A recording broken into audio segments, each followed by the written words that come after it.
The undefeated dream is over for the Manor Mustangs after a humbling 34-12 loss to Hendrickson, and now it's back to the drawing board for Coach Mitchell here and the Manor Mustang coaching staff. Welcome to the Week 4 edition of the Mustang Corral. I'm Zoheb Hassanali with Manor ISD.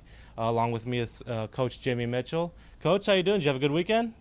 There's a lot of we spent most of it working. Yeah. So you can't say it's ever good after a loss on Friday night, but you know, there's some things, the positives that came out of Friday that we can build on, and that's what we're working on doing. And you know, you mentioned before we got here that you wanted to shoot back up here on the film deck because you're superstitious. So we listened to you, and we're back up here. Hopefully, it means another win this week. Right. So let's just get right into it. Start of the game against Hendrickson. You know, your first drive, you're moving it, and then you had a fumble. The Hawks recovered. That kind of set the tone for the night. Unfortunately, you did get the ball back, but weren't able to move it. You talk about the Hawks defense. It was a step up in competition. You mentioned it last week, but they really flew around.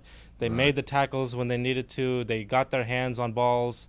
Just talk about their performance. How impressed were you? Yeah, we were real impressed with them, and we knew going in it was going to be a tough night. I mean, they've got size and speed.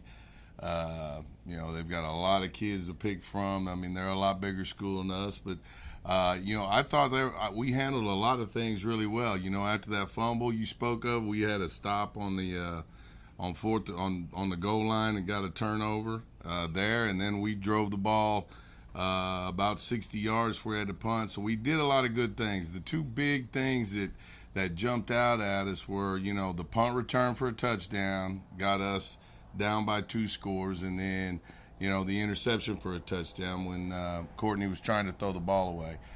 Those two turnovers there against a good football team, it's hard to win the game. And so, but like I said, there's a lot of positives. I mean, we had more yards, total yards, than they did. Our defense played well.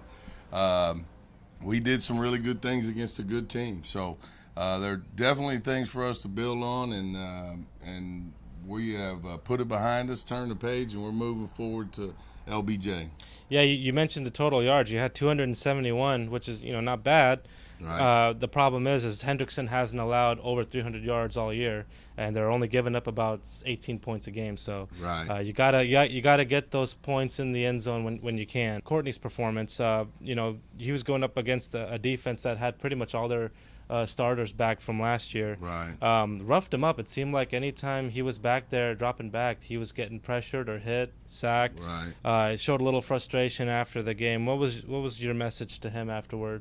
Well, I mean, he was a warrior. We definitely had a matchup problem, their defensive line versus our offensive line, and there were some things we did like sprint out and try to do some different things to equal the playing field there. But, you know, when they got us in a situation where we had to drop back and pass, we knew we were going to have a hard time with them. So I would say there's a couple D1 guys on there, and I wouldn't doubt all 4 of them are going to go play college football somewhere. So that was a special defensive line, a lot like ours, and that was a definite matchup problem for us. And we knew that going in, and we got exposed there a little bit. But Courtney himself was a warrior all night. I mean, he took a lot of big hits and hung in there and played tough and got us through the game. After the game, you told the team that you seemed a little relaxed during practice last week. Could the kids tell there was a difference? There was another speed and intensity this morning? Right, it was a lot better today. They've responded to it.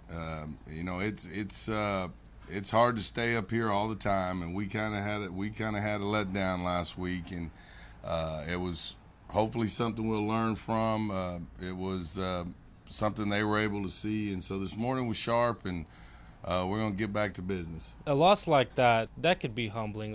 Is it something that in the grand scheme of things could be a blessing in disguise? Now you know what you really need to focus on as we get closer to district play? Right. Yeah, you always learn a lot from a loss. You learn a lot from a loss, and I think we've been able to do that. You just don't want to learn too much. You know what I mean? You don't want to lose a bunch. So learn from the losses, but don't learn too much. And now looking ahead to this week, you got a short week, Thursday Right. night game, so you'll have a lot of media attention and just kind of one less day to prepare. What's the challenge with that, and how do you adjust your schedule? Well, I don't think there is a challenge with that. I mean, we double up what we do on Thursday, which is really light, and do it on Wednesday with our Wednesday workout. And you know, I've done that for years, and it seems to work good for us. You know, it only becomes a problem when you make it one, and we're not going to make it one. We're going to go have 3 good days of practice and go play football. Okay. And you're going up against a really solid LBJ team on the road at Nelson Field. I mean, their only loss this year was to a powerhouse Smithson Valley team. And it was a team that you played last year, lost to them 23-7. What do you remember about that game, and what do you expect to see from LBJ? Well, they're going to play hard. This is a big game to them, as to our kids, and they're going to play extremely hard. They've got great athletes, and you know, we're going to need to go play well to win, and so that's what we're focusing on doing. Okay, and we spoke to wide receiver Latremont McCutcheon and defensive end O'Shawn Mathis, and here's what they had to say about the loss and looking ahead to a big rivalry game, as they put it. We just got to run our routes quicker so we can get the ball out of his hand. Because us running slow routes, you know, running lazy routes, that's too much time for him to get hit. Today was much more intensing. We was fine to the ball. I think that loss had taught us a little bit something. We don't want to go out like we did last year. We want to work harder for our seniors and for the class below us, and we just want to be better. That's our rivals. Even though they're not in our district, that's our rival team. So that game is going to be real intense, you know, really emotional. Manor do not like LBJ. We do not. We do not. And we just want to play hard. And LBJ, they're a pretty good team. They're just like us, but we just got to be playing harder than them. So that's some extra added motivation, right, Coach?